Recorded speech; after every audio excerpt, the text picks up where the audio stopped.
Bienvenidos a un nuevo episodio de Punto Aparte. Espero que hayan pasado una muy feliz Navidad. Volvemos al trabajo del día a día en esta ocasión, en este espacio.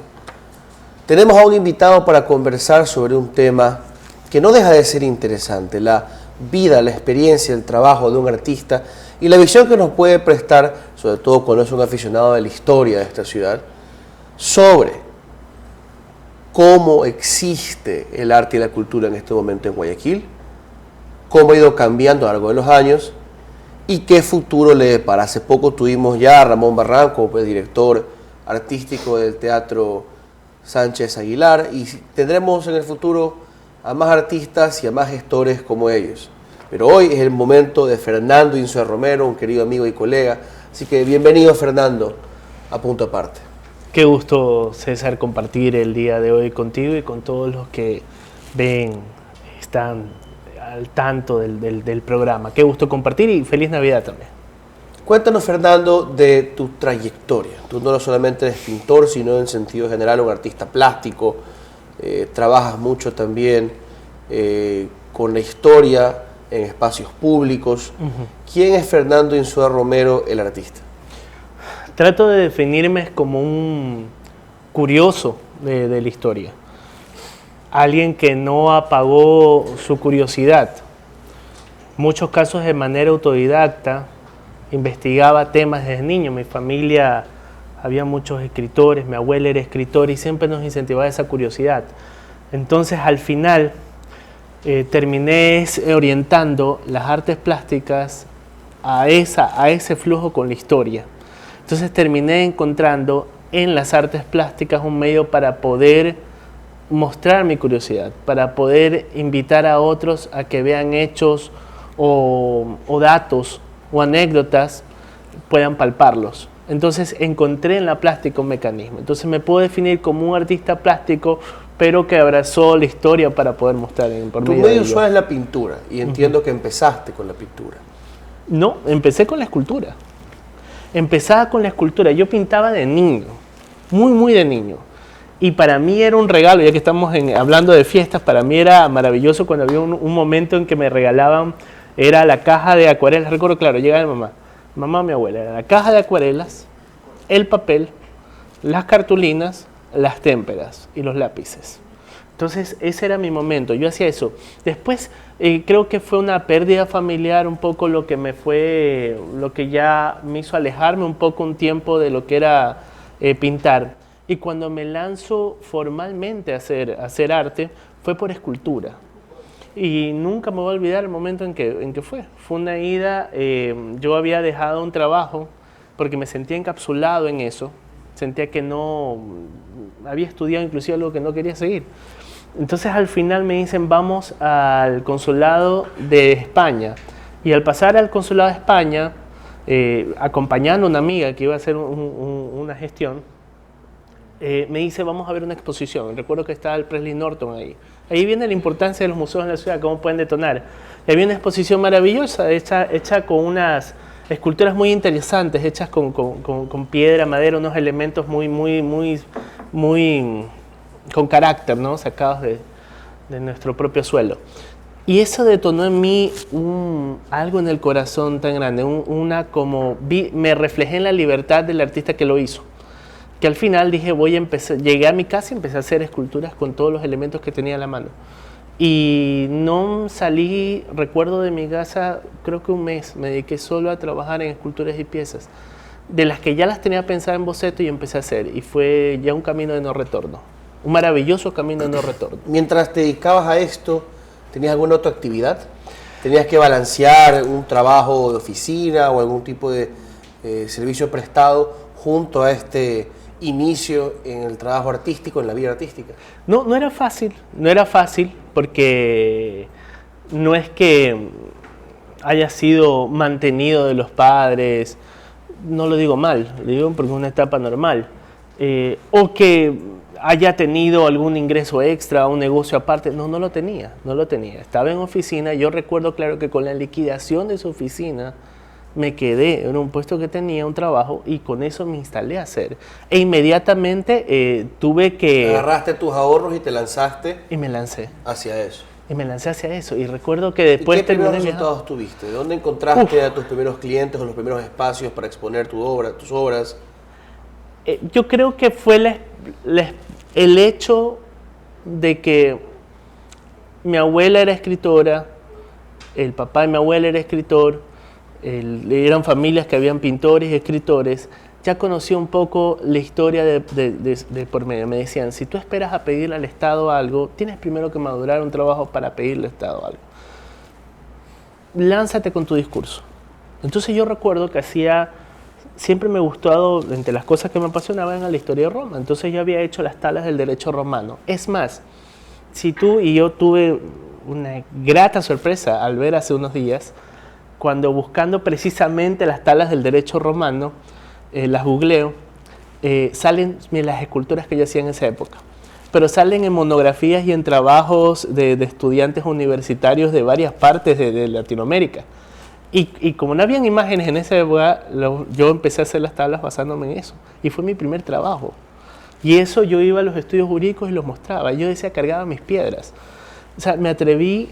Y yo recuerdo claro que iba a las notarías y a los estudios y conversaba con los notarios. O sea, no sé si ahorita me atreviera a hacer las cosas con el empuje. En ese momento, con el entusiasmo de la juventud. ¿Qué tenías? Tenía 22 años. Y era una mezcla maravillosa entre, yo digo, en una época donde sientes que las cosas ya están, que nada te sorprende. Recuerdas con emoción y gratitud el hecho cuando te lanzabas con tus cosas, sin pensar ni en la crítica, ni en el medio, si las cosas iban a ser malas o buenas. Tú tenías una propuesta, tú la trabajabas con sinceridad, porque en el arte tiene que haber mucha sinceridad en tu discurso. Y yo con eso iba y conversaba con las personas y generaba una comunidad. Y yo digo, empecé... ¿Has conservado contacto con esos primeros clientes? Sí, y se ha vuelto una relación, yo diría, en muchos casos hasta familiar.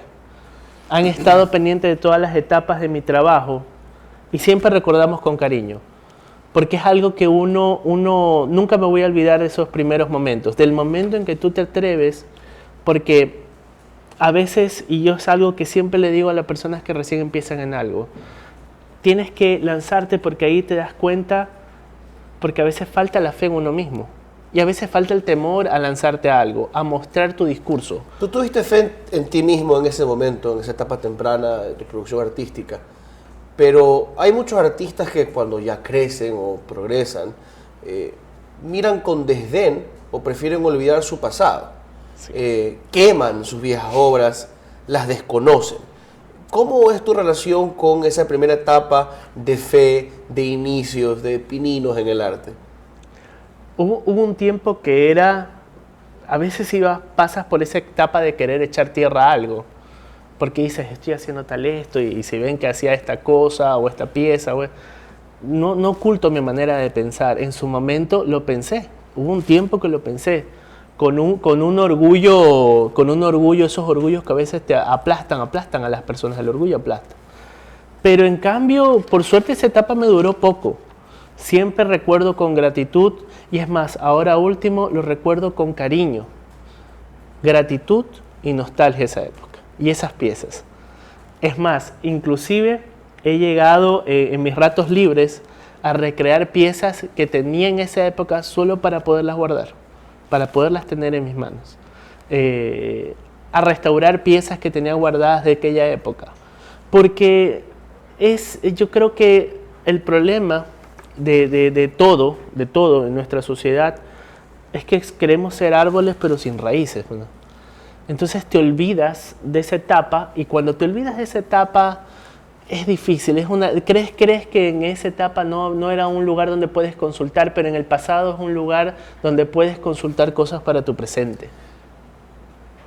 ¿Cómo ha sido la transformación en el lado formal, estilístico de tus obras? ¿Sientes que te has trasladado a una nueva escuela con el tiempo, que han cambiado las reglas con las que tú trabajas y que las tienes desde esos primeros momentos hasta ahora?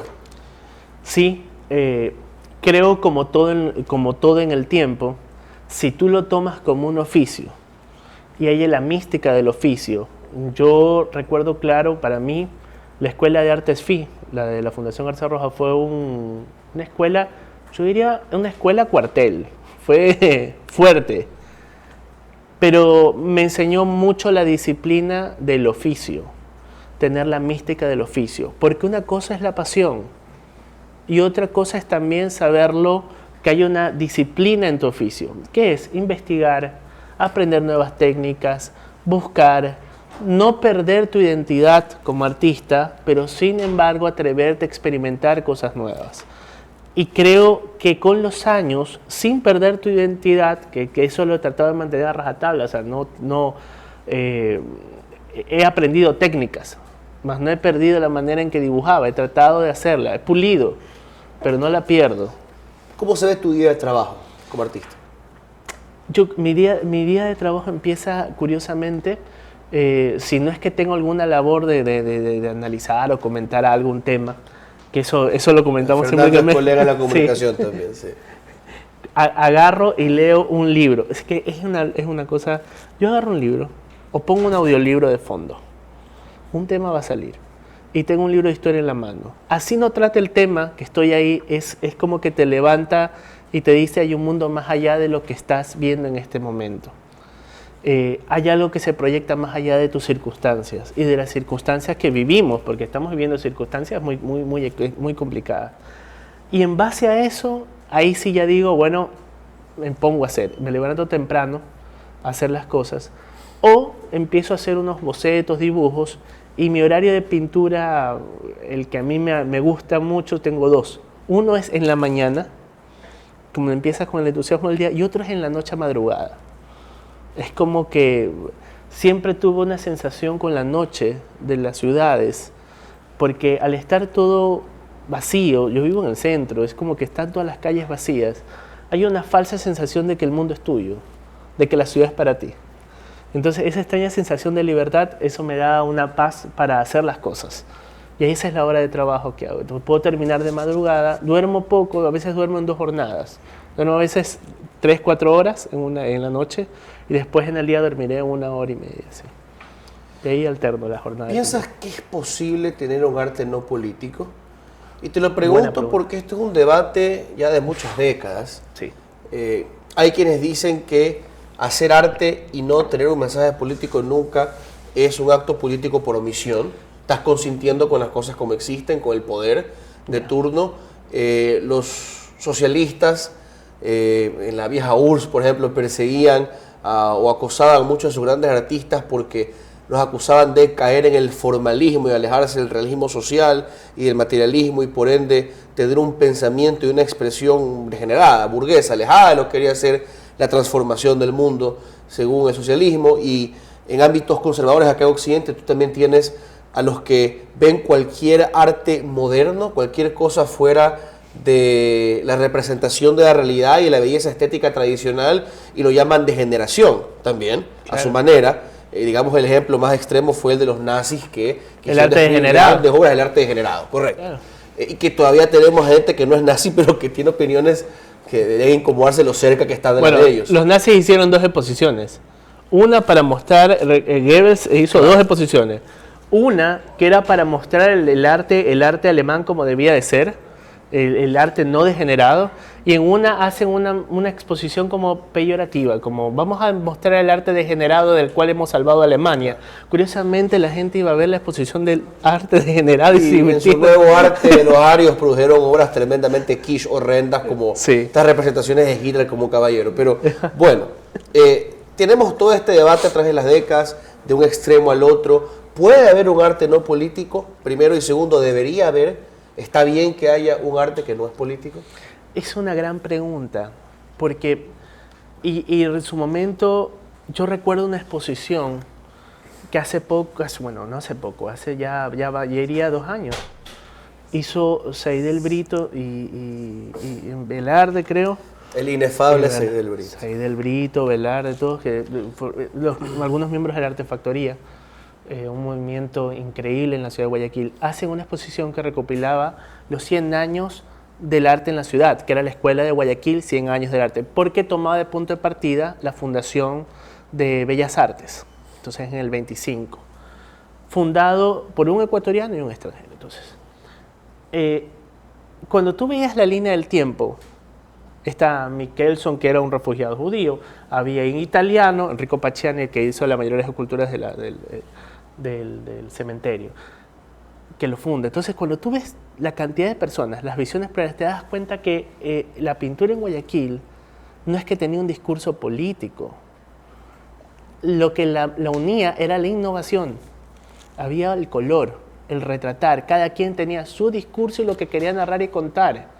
Y eso es maravilloso. Por eso me siento muy orgulloso de hacer arte en la ciudad en la que estoy, porque Guayaquil se debate entre el desprecio de algunos creyendo que no hay cultura y tal vez la subestimación de la ciudad. Pero yo creo que la ciudad ha tratado en muchos casos, y no digo que deba de ser apolítico el arte, sino que tú tienes que narrar lo que quieres narrar. Si tú como artista quieres contar un hecho político, estás en toda la libertad de hacerlo. ¿Tú crees que la primera misión del artista guayaquileño hoy es la reivindicación de sí mismo? Demostrar que existes y tratar de a lo mejor multiplicarte. Tener tu discurso. Porque sí me pasó, mira, te voy a contar una anécdota que me ocurre con una exposición que se llamaba Guayaquil Masónico. ¿Y qué me pasaba? Que yo había investigado la historia de la masonería en la ciudad. Y había otros grupos y cofradías, estaban los Rosacruces, Guayaquil ha sido una ciudad con una actividad de algunas organizaciones intensa, vinculada a nuestra historia con bastante fuerza. Entonces, sean religiosas, sean de librepensadores, sea de cualquier cosa. Pero esa era la historia de la ciudad. Nunca me voy a olvidar, me hacen una entrevista en un diario y llega una periodista y me dice, ¿por qué no estás contando la realidad de la ciudad? Porque estaba muy politizado el tema. O sea, esta periodista que me interpelaba era muy política. Y me dice, ¿por qué no estás contando algo político de lo que está pasando, o las reivindicaciones de lo que está ocurriendo? Lo que encontramos generalmente acá es el arte visto desde la Facultad de Filosofía y Letras. Ajá, entonces me dice, pero prácticamente me llega, se me pone enfrente, me saluda y me dice, es que no estás narrando la historia. Y yo digo, bueno, esto no es activismo. Primero, la realidad de la ciudad es esa. Hay masones, hay rosacruces, hay de todo en la ciudad y yo estoy queriendo narrar esa historia. No tengo que narrar la historia que quieres que narre. Entonces, eso ocurre cuando el tema se mezcla la política y quieres que la política lo bañe todo. Tú estás en toda la libertad como artista de querer tocar un tema puntual, un activismo, una causa, pero no es la obligación. Yo no creo que sea la obligación. Tú tienes que buscar tu identidad y querer contar la historia que quieres contar a los demás. ¿Y no crees que por eso, digamos, el artista que incluso cuente historias, que no cuente historias, porque es posible no contar historias cuando haces arte, creo yo? Claro, representación de elementos, colores, que pueden en ti despertar emociones o no, jugar con formas, jugar con símbolos que no son símbolos, tú puedes alejarte de todo eso. Ahora, ¿es eso también política por omisión? Es decir, yo no, como artista tengo la capacidad de denunciar, tengo la capacidad de declarar, tengo la capacidad de enunciar una serie de posturas políticas y no lo hago y por ende soy aliado al poder. ¿Tú crees que eso es una crítica justa? No, no quiere decir que porque tú no hables de política o no defiendas una causa determinada seas aliado del poder. No tiene por qué ser así. Es que ese es el problema, blanco y negro. Yo recuerdo, me encanta mucho el cine. Ver cosas de cine, me gusta mucho ver críticas de cine.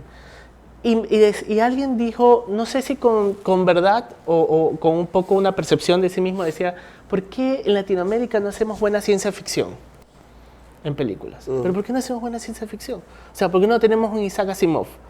Sí hemos tenido escritores de ciencia ficción muy buenos, no se les ha dado la cobertura en cine y todo.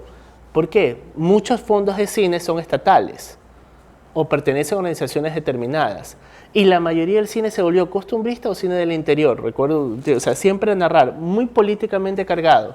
Y no le daba espacio a la fantasía, no le daba espacio a ensayar universos nuevos. Entonces, no es que tú, y esa polarización de tienes que decir esto y ser político porque si no eres aliado del poder, No debe de ser así. Yo creo que cada artista tiene la libertad de defender lo que quiera defender, comunicar lo que quiera comunicar y despertar lo que quiera despertar en las personas. Porque el problema es que cuando tú entras en esa posición, nada te va a distanciar ni de los soviéticos con el realismo socialista, ni de los nazis con el arte degenerado, que todo lo que era experimentar el arte degenerado. Caes en una posición radical donde tienes que seguir esto y no. Creo yo, eso sí, que si tú ya estás alcanzando un punto donde tu mensaje puede ser escuchado por algunas personas, en algún momento puedes abrazar una causa determinada para transmitir, ayudar a desarrollar tu sociedad. Eso sí, pero que tu obra tenga que basarse solo en esos temas discursivos, no tiene que ser así. Por muchas décadas tuvimos y aún tenemos en Guayaquil a grandes pintores, inmortalizados al menos en el mundo, en el medio artístico pequeño, pero creo que todavía fiel. Hemos tenido a nuestros Tábara, Rendón, a Endara Crow, a Kingman, y podemos continuar Velarde, que sigue con nosotros, creo que es el decano, digamos, de los artistas guayaquileños ahorita, en cierta forma, y así ha sido consagrado. Aquí cerca tenemos un mural de él. Quizás no le gustaría escuchar que lo llame así. ¿Por qué ninguno alcanzó el nivel de reconocimiento internacional que, por ejemplo, y creo que fue igual ganado a pulso, de Guayasamín? ¿Por qué el artista internacional del Ecuador es Guayasamín cuando hemos tenido otros, creo yo, tan grandes, en un término otra vez controversial para los más modernos, tan virtuosos como él? ¿Por qué solo Guayasamín?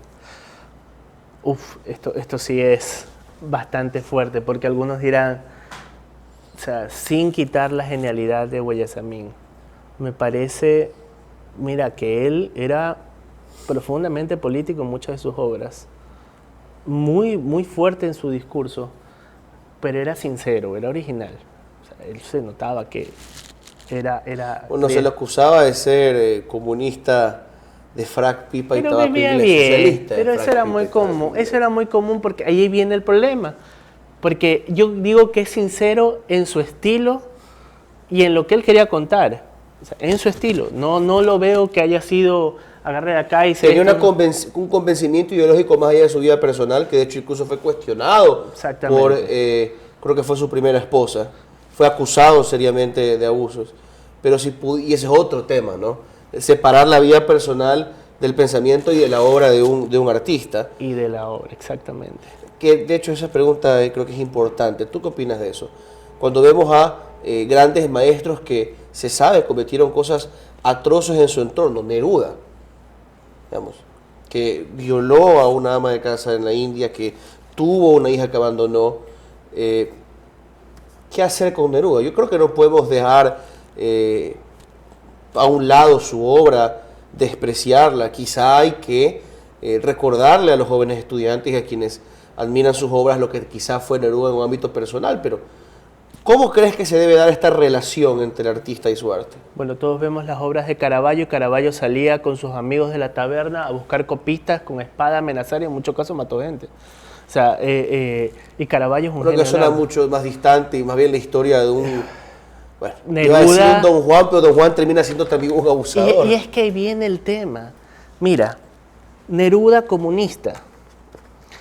Y yo recuerdo durante años que decían, pero cuando entraron las fuerzas de la Junta Militar a la casa de Neruda, encontraron cosas, lujos, y eso no es de un comunista, o sea, era comunista de pipi frac.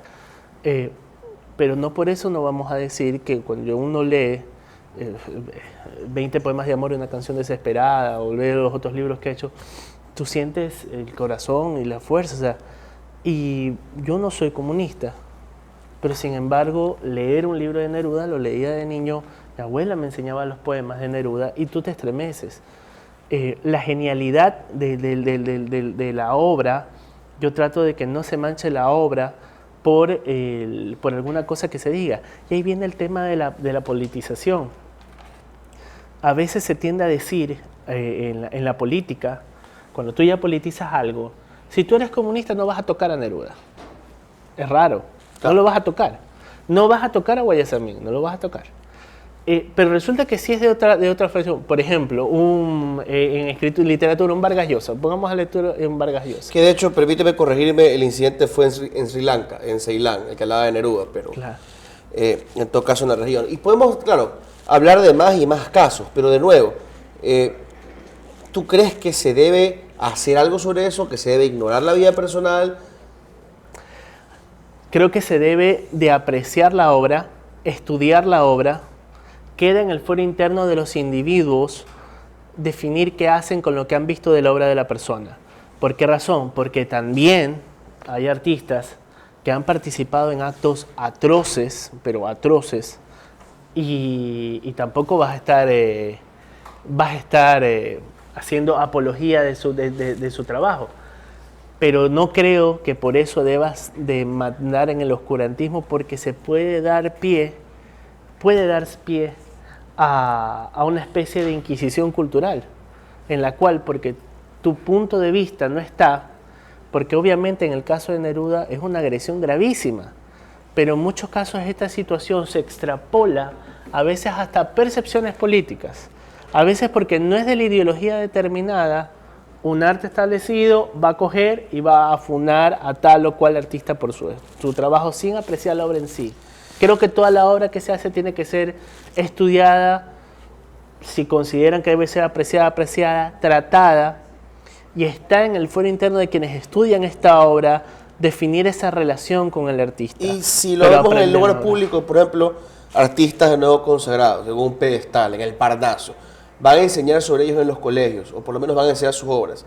¿No crees que por lo menos en esos espacios o en un museo debe haber apartados, debe haber momentos para hablar sobre lo que pudieron haber hecho mal en su vida, para no endiosarlos, no glorificarlos a pesar de los crímenes cometidos? Es interesante, pero yo creo que se deben enseñar las biografías, porque tú no puedes coger la obra de la persona en un museo de arte, poner la obra y decir, esta persona fue así, así, así, así, pero también fue así, así, así, así, y creo yo que hizo esto, esto y esto, y hay sospechas de que hizo esto y esto y aquello. Tú vas a aprender... Hay que contar la biografía entera. La obra. Quizá eliminar las geografías, dices entonces. No, creo yo que cuando tú vas a apreciar una exposición de la obra, tienes que saber el discurso, lo que quiso decir, la intensidad del trabajo de la obra. Cuando tú vas a aprender, y me parece interesante, eso sí, quieres estudiar la biografía, eso sí, las biografías tienen que tener bemoles, porque también tendemos a poner como banderas y estandartes a los individuos, y ningún individuo, creo yo, claro, pero hay diferencia tiene sus entre grises. el hombre imperfecto y el hombre casi bestial. Exacto. Que destruye vidas. O sea, tampoco podemos decir todos somos imperfectos, entonces, bueno, ¿qué se puede hacer? Hay una exposición... Da igual, no creo que da igual. Hay una exposición que se hizo, o sea, es que es difícil, no se pueden hacer por ley, pero había algunos se mostraban en subasta secreta, se decía, estos son las acuarelas de Hitler. Pues ya se sabía quién era. Bueno, que aparte, los que han estudiado el trabajo de él dicen que él no tenía realmente era más dotes bien, de buen es un pintor. fetiche No histórico manejaba ni adquirir. siquiera las sombras. Era un fetiche histórico adquirir las Correcto, piezas. correcto. Y Pero, algo peligroso por un coleccionista. Pero, exacto. Y es que, ¿con qué dinero lo pagaban? Pero eso es lo que yo voy. Estudia la obra. Un poco para hacer el tema. Estudia la obra, analiza la obra, que se expongan las obras. Obviamente, si ya la situación trasciende a una situación intolerable, es interesante que se pongan en las biografías todos los grises. ¿Y no puedes interrogar quizá la obra a través de la vida del autor? Porque a veces se lo hace incluso en tono positivo. Lo entendemos mejor a través de sus experiencias y su relación con otros maestros. También podremos hacer, digamos, algo ya en forma más crítica, pero parecido, cómo entendemos el machismo, el racismo interiorizado o la visión más limitada en lo social de este artista en su obra. Puedo sonar a progre en esto, a chacón, sí, pero creo que hay algo interesante, sobre todo cuando son artistas que sí hablan de realidades sociales de alguna u otra forma, o tenían un interés en hacerlo. Mira, yo recuerdo, hay un libro, cuando Nietzsche se pega una crítica... No del grupo Nietzsche, no que se pegó ese chiste. No, Nietzsche. Una aventura, que no trivialicemos más es tan Continúa. bonita. Continúa. Nietzsche se pega una crítica lapidaria a Sócrates, pero y tiene unos argumentos Claro. muy interesantes para darle a Sócrates y decir, bueno, tú eres el causante de la debilidad de Atenas porque intentaste buscar la razón en todo y al final Una había... rígida virtud sobre todo, en Exacto. cambio Nietzsche habla de que tú tienes que crear tu propia moral, ser tu propio dueño. Ya. ¿Qué Sí. pasa? Se llenó del paradigma de que Nietzsche es el padre de los nazis. Cuando no es así, fue Cuando la no es hermana así, la que exacto. lo nazificó, aunque hay, digamos, germen de algunas cosas, digo, origen, semilla, en Nietzsche, ¿no? Y hay hasta izquierdistas que reivindican a Nietzsche. Es complicado. Exacto. Ahí viene Es que se ha hecho con la obra de estos pensadores, como también de los artistas, después de muertos, ¿no? Exactamente. Pero tú, ahí vienes, la hermana, el círculo de Nietzsche, lo que generó en él. Y después, hay una frase que me encanta, decía, el problema no es el pensador, el problema son sus profetas en muchos casos, lo que hacen con sus ideas. Claro. Pero no leías, imagínate que yo voy y no leo la obra de Nietzsche, porque ya estoy con la idea de que él es así. O que coge y no lea la obra, por ejemplo, de Platón, porque son machistas, pues, de acuerdo. Entonces, si tú Platón era observas... muchas cosas. Es que Pero, Platón era a ver, demasiadas cosas. Fernando, pero ¿sabes qué? Para no irnos mucho por las ramas. Claro, ok. Entonces estás de acuerdo en que no hay que esconderlos, por lo menos a los Pero artistas. déjame, solo cerrar la idea, es que si tú ves con la lupa de hoy en día, y eso es interesante, con la moral de hoy en día, con los puntos de vista de hoy en día, para poder juzgar al que hizo tal obra determinada en el pasado, sin entender la coyuntura, el momento histórico en que vivió, los valores de aquella época. Por eso es interesante que cuando se estudia el trabajo de alguien, por eso yo invito a que se estudie la obra, se estudie la propuesta y las ideas que defendía, porque a veces tendemos a funar a un artista determinado. Funar. Sí, Verbo me encanta nuevo. ese término. Ya. En el pasado, porque no cumple tus estándares o tus valores No actuales. estoy diciendo que vayamos a escrachar las tumbas, pero Eso puede pasar. Ha hay que pasado. admitir también que muchas veces ignoramos que la opinión de esas épocas no era muy distinta a la opinión nuestra. Digamos, muchos defienden, aquí está, vamos a irnos a otro tema brevemente, Colón. Ya. Se lo defiende a Colón diciendo, pero es que en la época de Cristóbal Colón esto era normal, y ellos no pensaban que los indígenas tenían alma y qué sé yo. Pero Cristóbal Colón terminó siendo en un momento hasta reo de la justicia Sí, y tuvo- condenado por la corona. Hubo grandes debates en esa época sobre la condición de los habitantes de América. No es que los colonizadores pensaban que lo que hacían estaba muy bien. Ya, había quienes, Bartolomé de las Casas es el ejemplo más conocido, quienes los denunciaban desde la moral de esas épocas. Cuando hablamos de la esclavitud en el siglo XIX, antes de la guerra civil ya había justo, antes de que estalle un John Brown que tomaba las armas por defender la igualdad de los hombres y denunciar la esclavitud. No me quiero ir por las ramas demasiado, Fernando, pero a veces nos olvidamos que había una moral humanista, la ha existido en los últimos 500 años en el mundo. Es que habían, y ese es el problema. Y una moral cristiana en Occidente y de otras religiones que, digamos, podría asemejarse o se asemeja, o de hecho es la madre del progresismo y liberalismo y los derechos humanos de hoy en día. Por eso considero y recalco, si tú tienes un libro, pongamos el ejemplo de Colón es increíble, porque se dice, no, es que en esa época los españoles pensaban, no es que pensaban eso, porque inclusive hay opiniones que eran contradictorias. Colón era un dictadorzuelo en una tierra que recién llegaba, claro.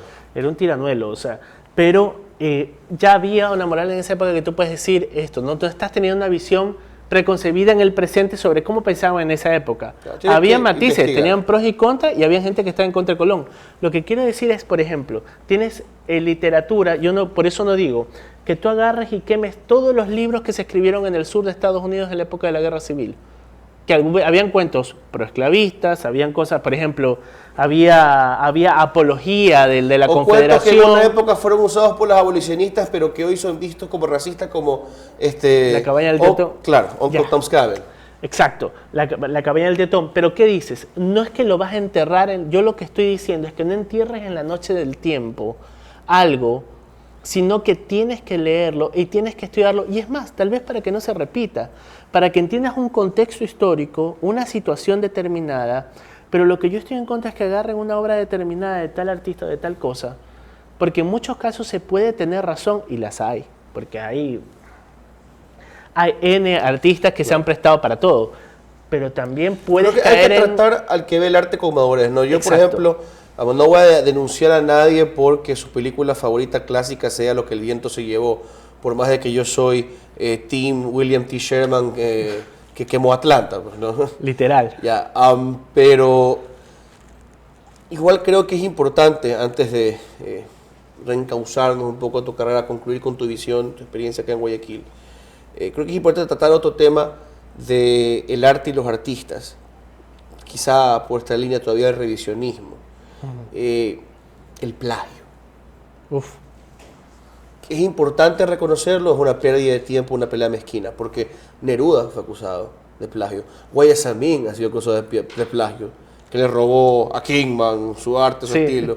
Pero hay quienes dicen que eso es una visión resentida e ignorante, que el artista tiene su inspiración de otros, que ha habido distintos estándares de adjudicación, de, digamos, no puedo citar fuera de la literatura, pero digamos del reconocimiento de la inspiración de la obra de otra persona, que eso es, digamos, más reciente, que no siempre lo ha habido, no en todas las culturas es igual. ¿Qué piensas tú? ¿Hay algo importante ahí? ¿Deberíamos empezar a investigar y a criticar las obras que no han sido honestas en sus inspiraciones y en sus fuentes? A ver, yo sí creo que un pilar fundamental de una sociedad es el respeto de la propiedad intelectual del otro. No creo que se pueda desarrollar una sociedad cuando tú pirateas, copias, y es que no puedes venir con eufemismos como, yo recuerdo, claro, te pongo un ejemplo así rápido, cuando aquí se copiaban, y creo que se sigue haciendo, se copiaban, ¿te acuerdas las películas en DVD? Recuerdo que alguien se creó una versión y decía, es que son copias, decían, estos son copias normales, pero estas son copias verdaderas. O sea, yo creo que solo aquí se inventó el concepto de copia verdadera. Eso no existe, es copia. Entonces, si tú coges y plagias, por ejemplo, ves a alguien que pintó una imagen así, tú haces una cosa exactamente igual, y le estás quitando alguna cosita, pero le estás haciendo exactamente igual, sí estás plagiando. Pero otra cosa es lo que tú mencionas, que es la influencia de los artistas. Entonces, yo creo que el plagio como tal, de que tú estás agarrando la producción de un artista determinado, le estás haciendo copias para la venta, o para hacer o falsificar, eso es gravísimo. Obviamente que tiene que ser castigado. Pero otra cosa también es lo que mencionas, y yo lo veo válido, es la influencia. Los artistas, y se ha dado en Guayaquil, se va a dar en cualquier parte del mundo donde hay una escuela de arte determinada, donde hay escuelas de arte determinada, donde un artista va a tomar la influencia de sus maestros, va a tomar un artista de referencia y le va a poner su impronta, o va a seguir una línea estética determinada o una escuela de arte determinada. Entonces yo creo que eso se vuelve una línea muy difícil, porque no le puedes decir a alguien, por ejemplo, lo que pasaba con Guayasamín. O sea, Kidman hacía unos indigenismos en su expresividad estaba en las manos. Es este expresionismo andino, expresionismo indigenista, que comparte hasta ahora con, por ejemplo, Pavel Legues, que algunos dirán es muy simplón, pero termina siendo parte de una escuela, ¿no? Claro, exactamente, es una escuela, pero llega Guayasamín. Si Guayasamín hubiera dicho, o sea, te pongo un ejemplo, Guayasamín coge las manos, empieza a hacer las manos de Kidman, claro, y empieza a hacer las escenas exactas, las cosas exactas, sí, estás copiando. Estás prácticamente imitado en punto y seña. No, Guayasamín le da su impronta, lo lleva más allá, narra escenas completas, y cuando ves la obra de Guayasamín te puede llegar, te conmueve hasta las lágrimas. Yo soy un gran defensor del mural que tiene instalado en la Asamblea Nacional, que estuvo originalmente en el Congreso. El que estaba, y lo que tiene y no comparto todos los mensajes que están ahí, algunos me sorprenden, siempre hablo de la imagen de este clérigo que tiene la mitad de su rostro en sombras y otro en luces, hablando de el rol complejo de la iglesia en el Ecuador. De parte de un ateo me parece una visión muy seria y respetuosa. Creo que es muy duro con García Moreno en su representación. Sí, lo eleva demasiado al Faro, que sí fue dictador, y lo cita todo. Yo tengo la misma, ¿sabes qué? Pero es algo valioso lo que tiene, hay algo maravilloso, algo grande, algo histórico. Yo tengo el mismo problema, es que aquí viene y volvemos a lo mismo, cuando tú tienes una visión maniqueísta de las cosas, y es algo que nos condena siempre en la cultura, en el arte, en la historia. Por ejemplo, si yo agarro y digo, todo lo que hizo Eloy Alfaro está bien, no está bien, no todo lo que hizo está bien. Bolívar es O maravilloso. sea, un pariente mío lo quemaron con el Faro en la hoguera y te voy a decir, no todo lo que hizo el Faro estuvo bien. Por favor, y Bolívar era un dictador, pues, o sea, y él mismo se Ya está saliendo el antibolivariano. Exacto, ya, sí, pero y García Moreno tuvo sus cosas buenas, y que tuvo sus cosas buenas, y también tuvo cosas que Pues fue inmortalizado en el látigo de muchas abuelas, ¿no? García Moreno, claro, saca lo malo, pone lo bueno. No hacemos apología de esto en este programa, por si acaso. Por eso voy a que que hay una visión histórica, hay algo interesante, pero si tú ves la obra de Guayasamín y ves la obra de muchos artistas, ves la influencia de sus maestros o de los artistas que ellos desean. Hay una cosa que se llama la influencia y otra cosa que se llama un plagio descarado. Para concluir, no podemos terminar sin volver a tu trabajo. A estos años has tenido exposiciones como Nona, la que tuve el placer de ayudar en la curaduría, sin ser profesional, algo aporté ahí. Y también un pequeño discurso. Sí, muy emotivo. Tú eres el autor de esta obra, Espacio Público del Parque Jerusalén. Sigues bastante activo. ¿Qué podemos esperar de Fernando Insúa en los años que vienen? Que no se me apague la llama de la curiosidad, eso les prometo.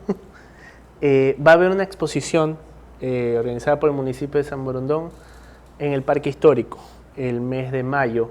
Si no hay un cambio de fecha, pero es el mes de mayo, que tú has invitado, que obviamente formas parte de la familia de mi estudio. Hay una posible exposición también con el Cuerpo de Bomberos, hay que definir la fecha, que ya está acordado, pero hay que definir la fecha. Y obviamente voy a hacer una producción nueva basada en cuentos, pero quiero basarme en un libro de cuentos para la juventud alemana y en cuentos Shuara. Si sí, me acuerdo. Ese proyecto está pulando en tu cabeza por algunos años ya. Y es que una cosa era que tú lo decías, yo hacía un cuadro determinado, pero otra cosa es sentarte a leer. ¿Sabes que también sería bueno? Perdona que me tome la prerrogativa, quizá con demasiada valentía de sugerirte. Trabajar en estos cuentos casi que yo olvidados, porque cuando era niño creo que se hablaba mucho de ellos, ahora ya no tanto. Los cuentos clásicos ecuatorianos, la Dama del Tamarindo, o la Viuda del Tamarindo, creo que era El Señor de Sarabia. Hay algunos cuentos clásicos ecuatorianos que podrían ser rescatados en otros medios, como es la pintura. Es que a mí lo que me pasó, y no digo que no lo vaya a tocar porque son tantos temas, pero a veces me ocurría una cosa. Yo decía, quiero narrar una historia del Ecuador. Entonces, en su momento, cuando recién empezaba, alguien me decía, no, es que esa historia le pertenece netamente a tal pueblo. Y después decían, no, es que estéticamente no le puedes poner tú esta porque esa historia narra tal cosa.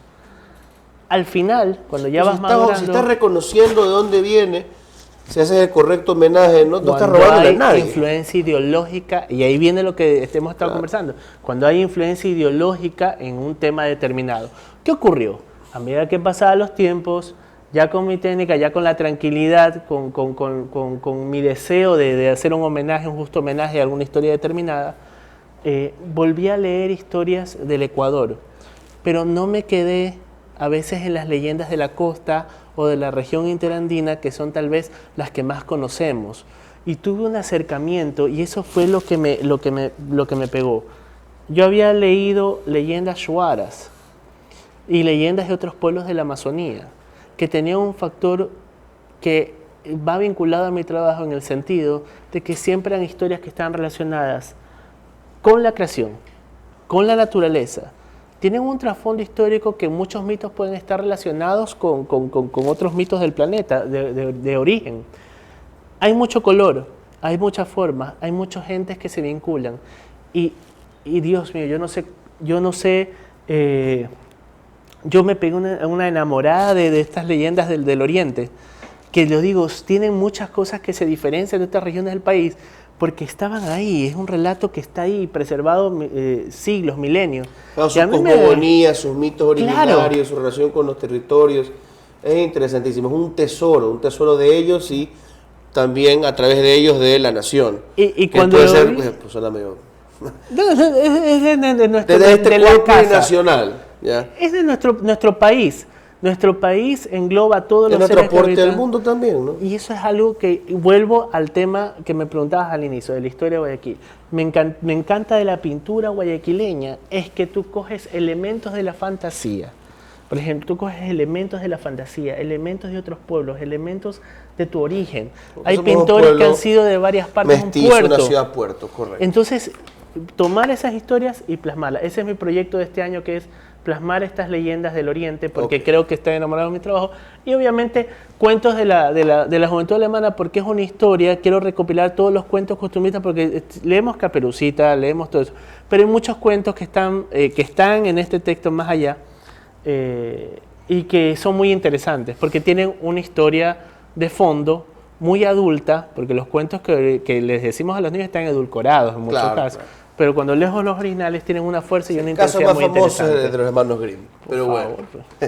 Fernando, ha sido un placer poder conversar contigo de diversos temas, empezando por tu experiencia, concluyendo en los proyectos que tienes preparados. Estoy seguro que la audiencia lo disfrutó tanto como yo. Nos toca hacer en este momento un punto aparte para ir al corte, pero como siempre, quisiera invitarte a continuar esto en otro momento, que una cosa que me gusta hacer con estos entrevistados, que la verdad que aportan bastante al espacio. Qué gusto compartir, César, contigo esta mañana. Aparte que has sabido escarbar lo más profundo de lo que habita en los recuerdos, ¿no? Y en la parte creativa. Y un abrazo a todos los que ven este programa increíble. Vamos al corte y en breve regresamos con más.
De vuelta a punto aparte.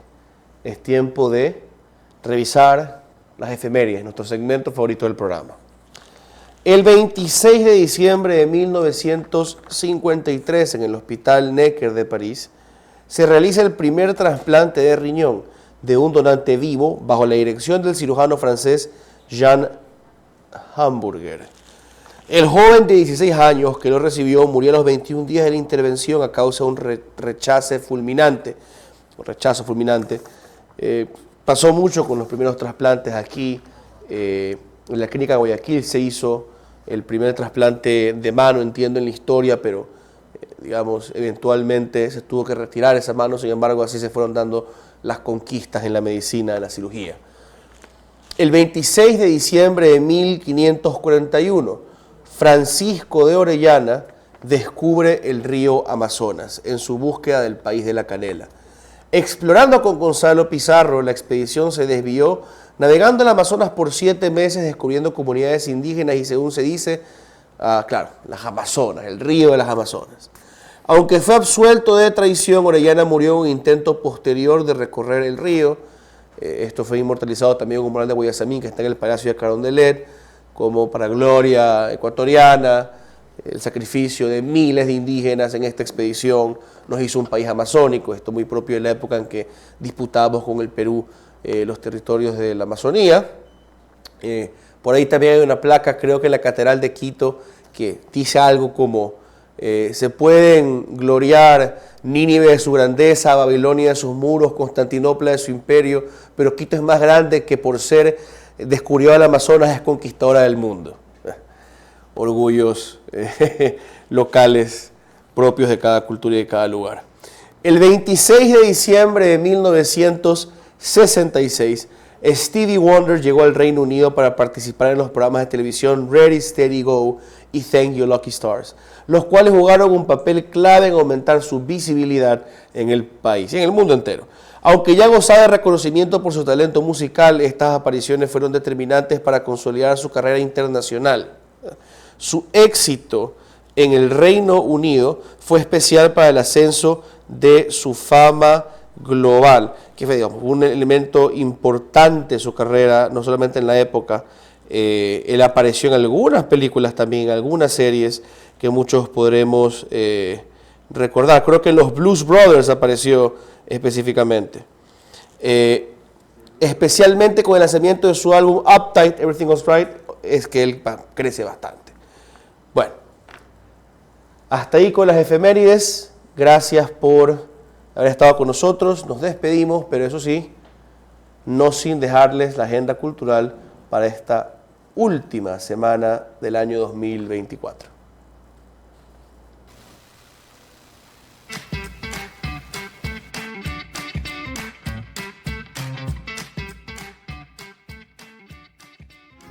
Arrancamos con Quito. Este jueves 26 a las 8 de la noche, prepárate para disfrutar de un homenaje a los mejores temas de Dragon Ball en el concierto Dragon Ball Sinfónico. La cita es en el auditorio de la Cámara de Comercio de Quito, ubicado en la avenida Amazonas y República. El costo de las entradas es de $20, $30 y $40 según la localidad. Y en el Teatro de la Scala Shopping se presenta este viernes 27, sábado 28 y domingo 29, Candle City, el primer musical de total creación de Forza Boo. La obra narra la historia de Ayla y su aventura en Candle City, un lugar donde la Navidad nunca termina. Los shows serán a las 7 de la noche el viernes y sábado y a las 6 de la tarde el domingo. El costo de las entradas varía según la localidad, desde $15 hasta $35. Ahora vamos con Guayaquil. El comediante El Beato de Nobol cierra el año con su show de stand-up este sábado 28 en Pop-Up Teatro Café. Será a las 8 de la noche y tiene un costo de $10. Ese mismo día, en el mismo lugar, pero a las 9:30 de la noche, también podrás asistir al concierto La Fiesta Latina para despedir el año, con Daniela Buri. Además, habrá sangría y baile. El costo es de $10. El domingo 29 a las 8 de la noche, la orquesta Don Medardo y sus players pondrá a bailar a quienes vayan a su show en el Palacio de Cristal en el Celebra Fest. La entrada cuesta $10. Y por supuesto, no se puede perder la oportunidad de recorrer la ruta de los monigotes gigantes en el suburbio de Guayaquil, que cada año ofrece sorpresas a quienes la visitan. La muestra cuenta con 21 figuras de hasta 9 metros de altura, en donde se puede tomar creativas fotografías como recuerdo.